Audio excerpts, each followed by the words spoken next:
Hi everyone, मैं हूं प्रकाश सिंह और आप सभी का अपने यूट्यूब चैनल में बहुत बहुत स्वागत करता हूं। तो आज मैं आप सभी लोगों के लिए लेकर आया हूं इतिहास के 10 प्रश्न जो आने वाली प्रतियोगी परीक्षाओं में अक्सर पू- अक्सर पूछे जाते हैं। तो बिगर वक्त गंवाए शुरू करते हैं। पहला प्रश्न।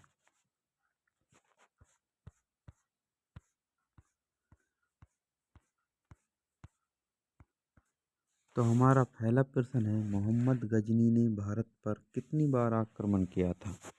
जो मोहम्मद गजनी था, उन्होंने भारत पर कितनी बार आक्रमण किया था? 17 बार आक्रमण किया था। कितनी बार किया था? 17 बार आक्रमण किया था। हमारा दूसरा प्रश्न है, महमूद गजनी ने भारत पर आक्रमण कब किया था? मतलब कौन सी ईस्वी के अंदर किया था? महमूद गजनी ने भारत पर आक्रमण कब किया था?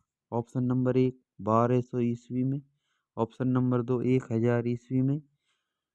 तो ऑप्शन नंबर 1 हो जाएगा हमारा सही, 1000 ईस्वी में।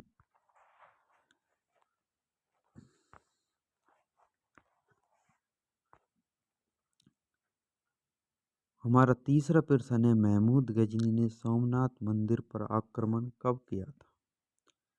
सोमनाथ मंदिर पर आक्रमण कब किया था? ऑप्शन नंबर 1 1000 ईसा पूर्व में, ऑप्शन नंबर 2 1035 ईसा पूर्व में। तो ऑप्शन नंबर 1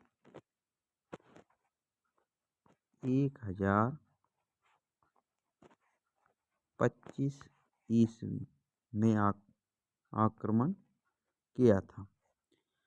और ये सोमनाथ मंदिर था, सोमनाथ मंदिर गुजरात राज्य के अंदर था। गुजरात राज्य के अंदर था, गुजरात राज्य में था। हमारा चौथा प्रश्न है, तराइन का प्रथम युद्ध कब हुआ था?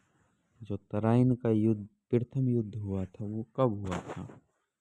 1191 ईस्वी के अंदर हुआ था। तराइन का द्वितीय युद्ध कब हुआ था? ऑप्शन नंबर 1 1192 ईस्वी में, ऑप्शन नंबर 2 1194 ईस्वी में। तो ऑप्शन नंबर 1 हमारा सही हो जाएगा, 1192 ईस्वी के अंदर हुआ था।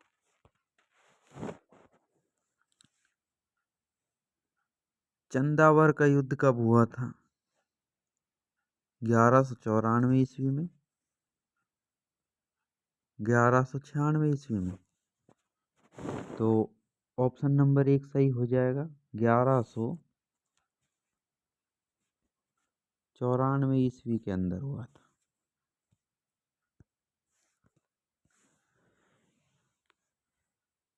तो हमारा सातवां प्रश्न है, गुलाम वंश की स्थापना कब हुई थी? जो भारत में गुलाम वंश की स्थापना कब हुई थी? गुलाम वंश की स्थापना कब हुई थी? ऑप्शन नंबर 1 1195 ईस्वी में, ऑप्शन नंबर बी 1206 ईस्वी में। तो ऑप्शन नंबर बी हमारा सही हो जाएगा, 1206 ईस्वी के अंदर हुई थी। 1206 ईस्वी के अंदर हुई थी। हमारा आठवां प्रश्न है, कुतुबुद्दीन ऐबक का राज्याभिषेक कब हुआ था? कुतुबुद्दीन ऐबक का राज्याभिषेक कब हुआ था? 1 जून 1206 ईस्वी को, 24 जून 1206 ईस्वी को। तो ऑप्शन नंबर बी हमारा बिल्कुल सही हो जाएगा, 24 जून 1206 ईस्वी के अंदर हुआ था।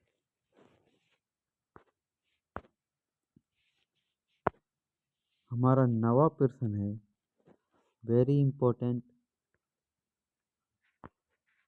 वेरी इंपॉर्टेंट प्रश्न है ये, वेरी इंपॉर्टेंट प्रश्न है। कई बार परीक्षाओं में पूछ लिया जाता है। एग्जाम के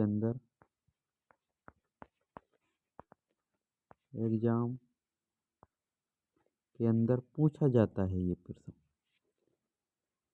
तो सी कार्बन 14 के अनुसार सिंधु घाटी सभ्यता का कालक्रम क्या था? मतलब सिंधु घाटी सभ्यता थी वो कार्बन 14 के अनुसार कितनी पुरानी थी, ये आपको बताना है। तो ऑप्शन नंबर 1 2300 ईसा पूर्व से 1750 ईसा पूर्व। ऑप्शन नंबर बी 2400 ईसा पूर्व से 1800 ईसा पूर्व। तो हमारा ऑप्शन नंबर 1 सही हो जाएगा। 2300 ईसा पूर्व से 1750 ईसा पूर्व पुरानी थी, मतलब इतनी पुरानी थी। सी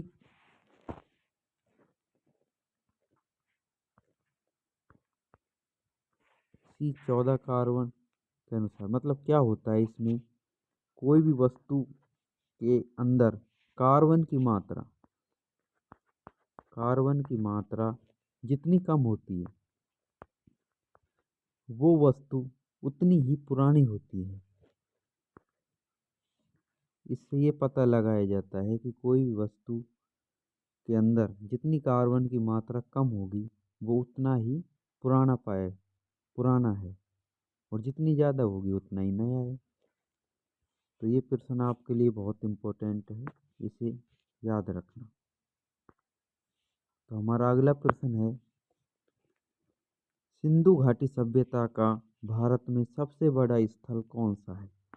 देखिए, सिंधु घाटी सभ्यता का भारत में सबसे बड़ा स्थल कौन सा है? तो ऑप्शन नंबर 1 धौलावीरा स्थल। Option number B Rakhi Garhi. तो ऑप्शन नंबर बी सही हो जाएगा, राखी गढ़ी है। भारत के अंदर 6 स्थल हैं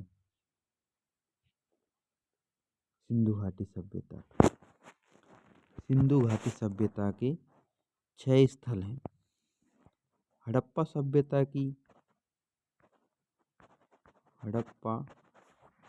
की खोज हुई थी